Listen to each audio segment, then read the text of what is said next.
It's the Bulldogs. It's the Wolfpack. It's time to find out who's got that dog in them.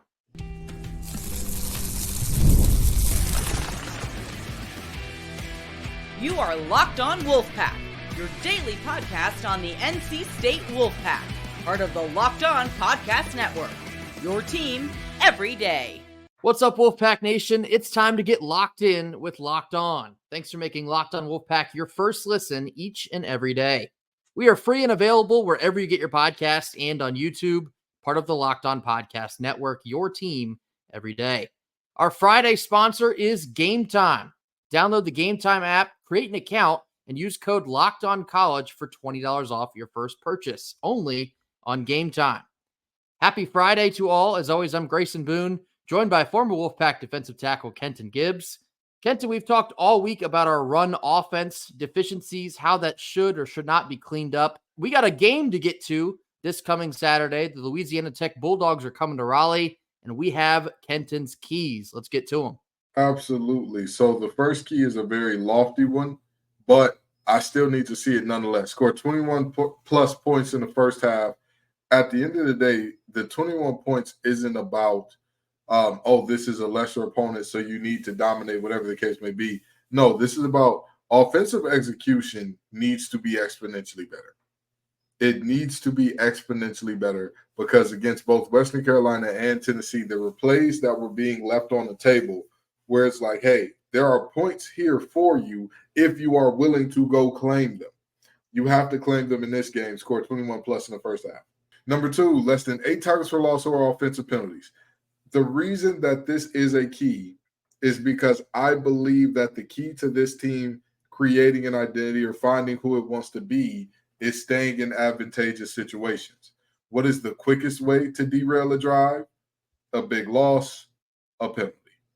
So if you can stay with a very clean game, you will be just fine in terms of, again, establishing that identity, whatever it is, be it the quick passing game, be it the running game, be it deep shots, whatever you want your game to be, it would be better. It would be much better suited to be in positive situations and to avoid the deeply negative situations than not.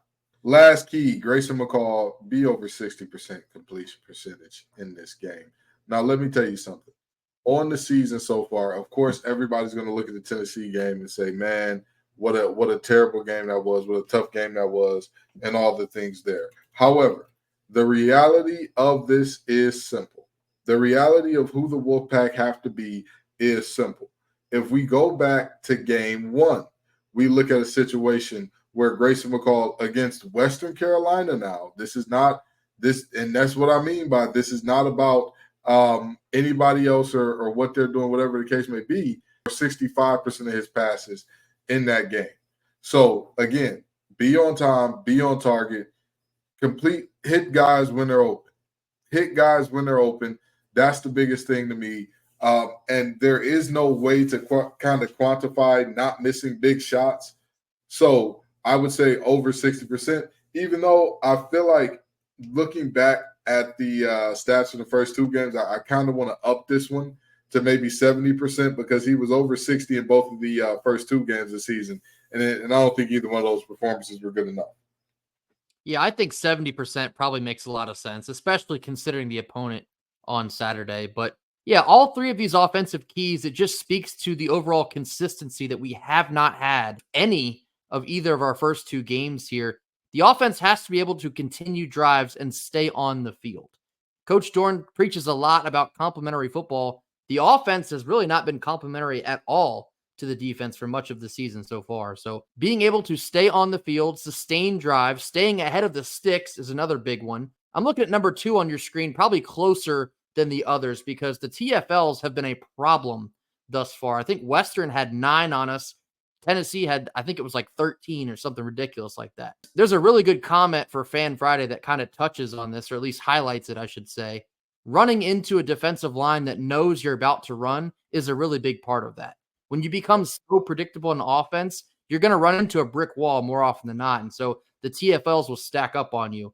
Then you get to the offensive penalties. We've had far too many in just 2 games of play. I keep coming back to that illegal man downfield penalty that took away a touchdown from Justin Jolie in the opener. I think Anthony Belton had not one but 3 illegal formations called on him in the Tennessee game. It's just simply unacceptable. You cannot afford to beat yourself when you're already struggling a little bit on defense as well. So the offense in this game, consistency. That is mainly what I'm looking for the most. And now, Kenton, let's jump over to the defensive keys. Absolutely. I want to see this Louisiana Tech team held under 20 points total. I want to see that, because if you are facing a team that wants to air the ball out and your strength is the secondary, well, looks like they're running into the thing that you do the best. Right. You should be all right there. Hold this team under 20 points total. Obviously, it's you want to see shutouts and all that good stuff. That's extremely difficult in today's game. And who knows what could happen in terms of potential. We've seen, the offense directly account for 14 points scored against the defense so far this year. So, 20 points to me is a fair and reasonable number for this defense and special teams. Force 2+ interceptions. The reality is this: if you are going to be playing a team that wants to fling it all around the yard, go and make sure that they know you have an equal right to the ball as their receivers. Go and make sure that quarterback thinks twice before letting it go the next time.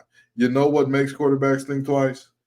When their so promising drive ends in you taking it the other way.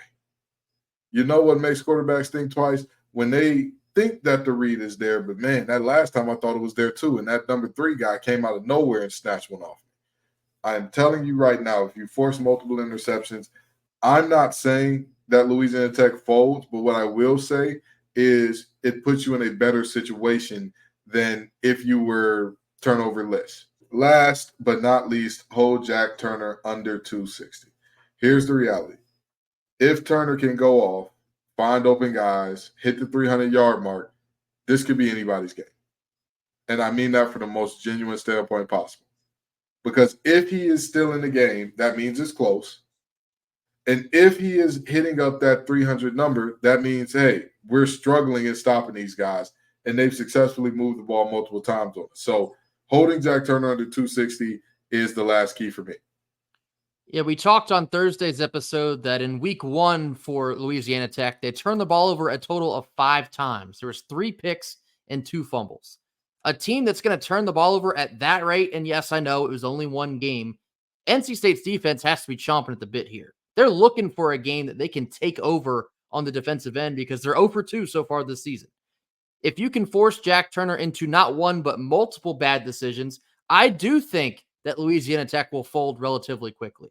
Because in an atmosphere like Carter-Finley and a team that's hungry to prove themselves, if you make big mistakes early in this game, you're going to put yourself away. So I think the NC State defense is going to come out hungry. They're going to come out fast. They're going to come out angry, like they have something to prove.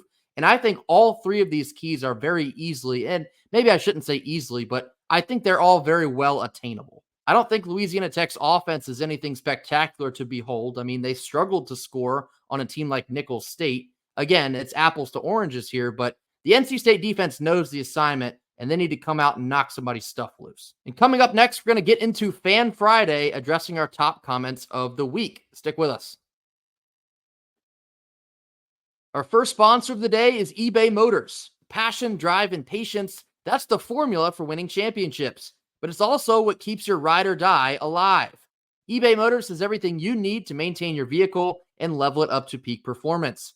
From superchargers to roof racks, exhaust kits, and LED headlights, whether you're into speed, power, or style, eBay Motors has got you covered. With over 122 million parts for your number one ride or die, you'll always find exactly what you're looking for.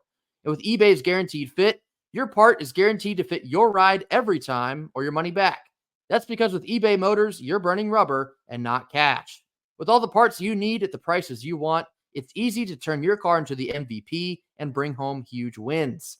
Keep your ride or die alive at ebaymotors.com. Eligible items only. Exclusions apply. Our second sponsor of the day is LinkedIn Jobs. When you're hiring for your small business, you want to find quality professionals that are just right for that role. That's why you have to check out LinkedIn Jobs. LinkedIn isn't just another job board. They help you hire professionals that you simply cannot find anywhere else, even those who are not actively searching for a new job, but may be open to just the right role. In any given month, over 70% of LinkedIn users don't even visit other leading job sites. So quite frankly, if you're not looking on LinkedIn, you're looking in the wrong place. LinkedIn knows that small businesses are wearing so many hats that they simply might not have the time or resources to hire effectively. LinkedIn is constantly finding ways to streamline these processes. They've even launched a feature that helps you write job descriptions, making your life that much easier. Post your job for free at linkedin.com/lockedoncollege. That's linkedin.com/lockedoncollege to post your job for free. Terms and conditions apply. Middle portion of our Friday show. Now time for Fan Friday, addressing our top comments of the week. Here we go. First one comes from Brian McDermott. He says, how many running game issues stem from two things? One, running into a loaded box, and two, rarely using the short passing game. It seems the second level can line up close to the ball and then commit without fear, but I'm too lazy to verify that assumption. This is very interesting. I have not, and maybe I've just missed this, but I have not noticed the boxes being particularly loaded. But what I will say is the second part, rarely using the short passing game, is absolutely something that I have seen out of this team, and something that if you look at the drives, if you go back to the Tennessee game and you go back through the tweets that Grace and I were making during that game for the Locked On Wolfpack page on Twitter, you would look up and see that the drives where we said, oh, and now he's got something going, he's cooking here, there were a lot of quick, right in, right out of the hand type of passes. And what those do for you is it negates that pass rush to an extent. It negates the pass rush against you. And it also wears those big guys out because they've got to run to the ball now. And not only that, when you get worn down and all that, sure, it becomes easier to run against you. But more importantly than any of that, it breaks tendencies. It breaks tendencies. If folks know that you're, going to be, on this down and distance, they're always going to run the ball. Well, guess what? That's where you see that second level lining up close, committing without fear type of deal. So I absolutely think that short pass game should be used for, oh, okay, you want to keep coming up? You want to keep coming in? Oh, that's fine. We'll just throw this little one right behind you, and we'll keep it going there. Yeah, I think the tendencies, like you mentioned, that's the most important part of both of these, because in the first 2 weeks, I think NC State's offense was so vanilla, it got rather predictable. And when you have a defense as skilled as Tennessee's is, again, when they have a really good idea of what you're about to do, you're not going to stand much of a chance. But even Western, you saw Western kind of load up the box and then tee off on Jordan Waters when we could not get any O-line separation, creating holes for him to bounce through. Western Carolina, of all teams, was able to stop Jordan Waters for almost an entire game there until that fourth quarter. So I think it's really important to both utilize that short passing game and use the pass to set up the run, because it has not worked in the inverse so far this season. And like Kenta was talking about early in that Tennessee game, we were moving the ball relatively quickly using those quick passes. That's honestly where the majority of the offensive success that we've seen has come from so far. I know all three of KC's touchdowns were just quick passes. Well, the first one, I guess, a little bit intermediate, but the third one I'm thinking of, it's like roughly a 7 to 8 yard slant. He takes it the rest of the way. That's what he has done best. That's what these wide receivers do best when they get into the open field. So I think that may be a really important key to take with us into Saturday. Next one here comes from Def Jam. He says, I think being an NC State fan really helps making it easier to cope with these kinds of losses. Not saying it didn't hurt, but at least for me, I have high hopes usually going into the season, and I'm typically let down early. I still think this is offensively the best team we've had in several years. I really think if the offense can't mesh by the end of the Clemson game, that we should pull a 2023 and bench McCall. I won't expect CJ to save our season, but I think it would do wonders for him developmentally to be able to play with such elite pass catchers. A lot going on in this one, but yeah, ultimately I get it. NC State fans have decades of built-up anticipation only to be followed by disappointment. This whole offseason and how the rest of the sports at NC State fared over the last calendar year, we've been talking about Year of the Wolf. And all of a sudden, Dave Dorn puts together what looks like his best roster that he's ever had here at NC State. And you're like, okay, now it's football's turn to take the world by storm and say, hey, we can play at a high level too. Then you get punched in the mouth. The first 2 weeks of the season, you get punched in the mouth. The expectations have certainly shifted at least a little bit. However, the second half of this, we spoke about CJ Bailey earlier this week. The coaching staff is not going to pull plug on McCall when you still have all of your goals ahead of you this season. You have not played any ACC games. You're only 2 games into the year. And more or less, a lot of people didn't expect to win that Tennessee game. I know that's a sucker answer, but am I wrong? Where's the lie? A lot of us didn't really have high hopes coming into that game. So it's important to know moving forward, the team is going to have full faith in Grayson McCall to turn this thing around. Point blank, he's got to play better. And of all people, Grayson McCall knows that. So not only am I looking for a turnaround this week against Louisiana Tech, but I think he's going to be looking to put his best foot forward for the rest of the season. The first half of this comment is something. I, as a coach, knowing that your fan base or that there is a section of your fan base that feels like this. Yeah, we come into the season every year. It's Groundhog's Day. Where's Bill Murray? Because every year we're going to come on in with high in the sky apple pie hopes. And early, those hopes will be dashed. You're not wrong. You're not wrong. And I'm going to leave it there. And that's a problem for me. That's a problem.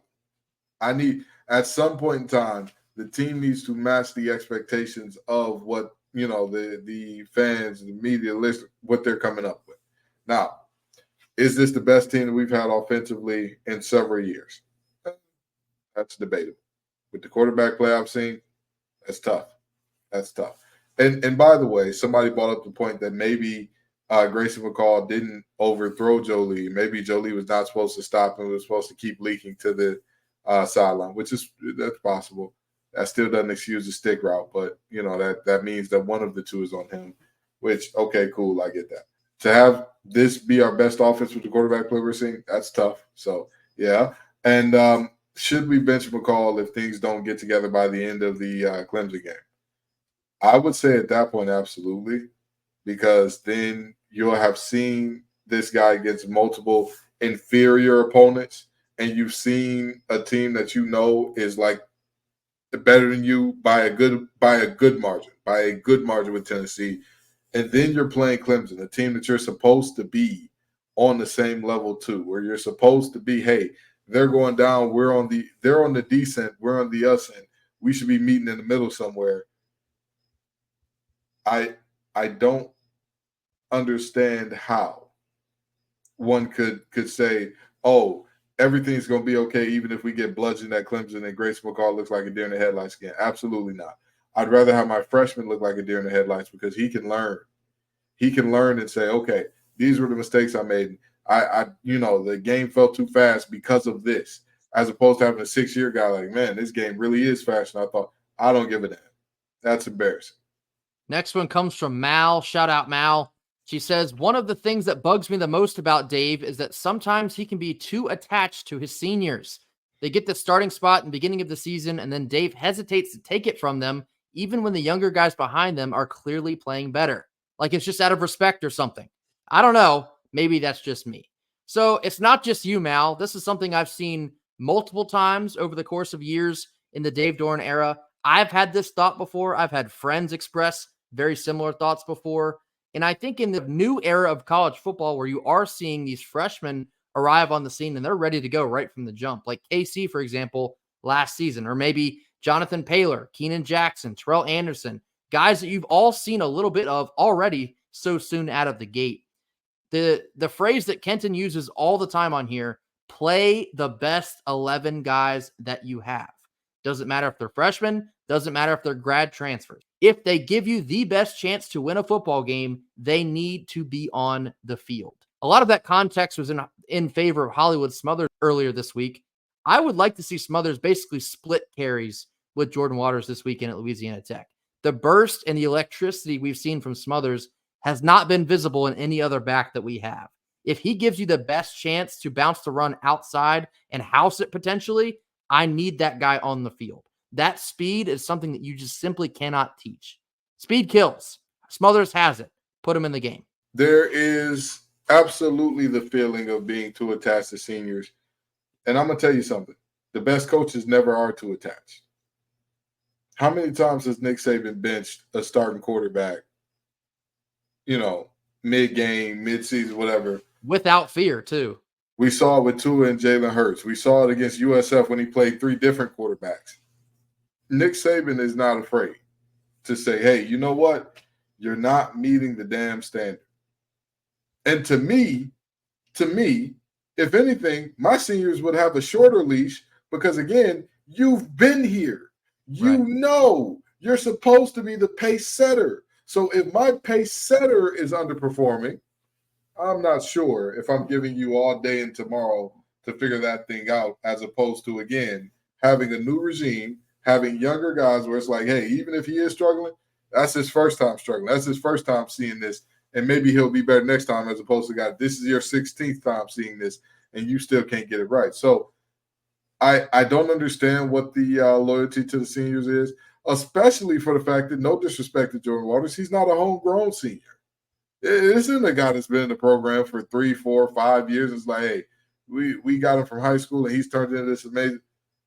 At the end of the day, there should be no individual player that is more important than winning. We are not the North Carolina State Jordan Waters. We are not the North Carolina State Grayson McCalls.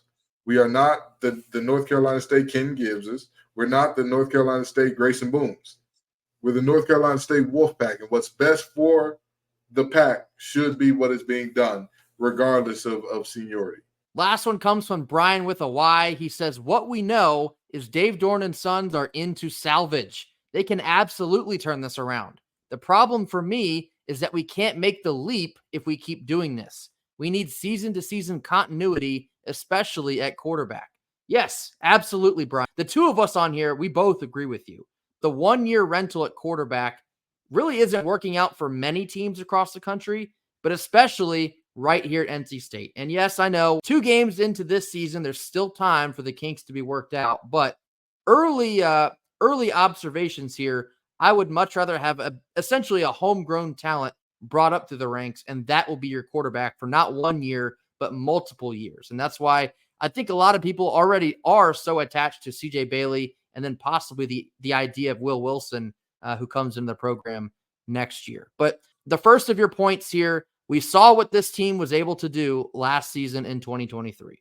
They were knocked down, they were kicked around, they had their backs against the wall, and then they rattled off 5 straight wins to salvage that season. Now, we're not quite at that point in 2024, and you've already kind of heard some of the players mention that you don't want to go down a very similar road because of what they had to pull off at the end of last season. This coaching staff may be better than anyone else in recent memory. They know what it takes to completely turn around a season.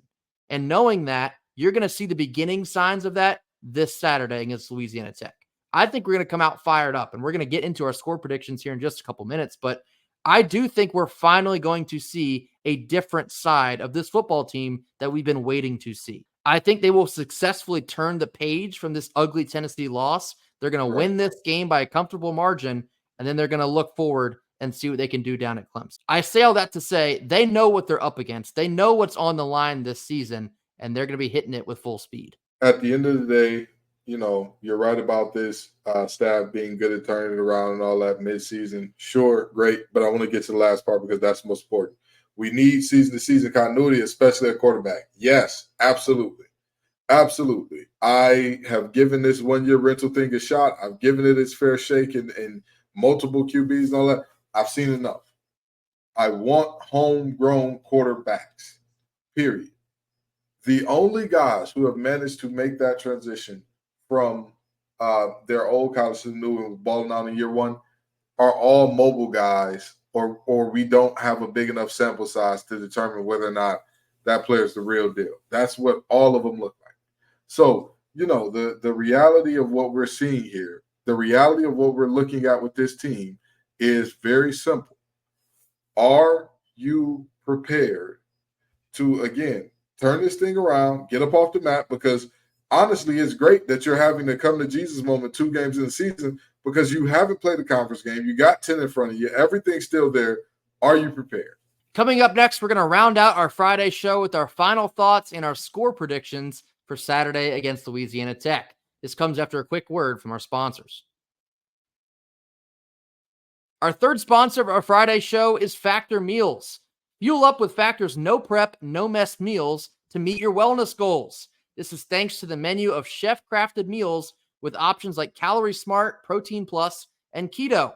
Factor's fresh, never frozen meals are dietitian approved and ready to eat in 2 minutes or less. No matter how busy you are, you'll always have time for nutritious, great tasting meals. With over 35 different meals and more than 60 add-ons to choose from, every week you'll have new flavors to explore. Make your day delicious from breakfast all the way to dessert, staying fueled with easy, nutritious options. You can treat yourself to restaurant quality meals that feature premium ingredients like filet mignon, shrimp, and maybe even some blackened salmon. Head on over to factormeals.com/LockedOnCollege50 and use code LockedOnCollege50 to get 50% off your first box, plus 20% off of your next month. That's code LockedOnCollege50 at factormeals.com. Last couple of minutes of our Friday show. Now time for our final thoughts and our score predictions for this Saturday. Louisiana Tech at NC State in Carter-Finley. It is a noon kickoff on ACC Network. I believe as we sit right now, NC State is a 21.5-point favorite.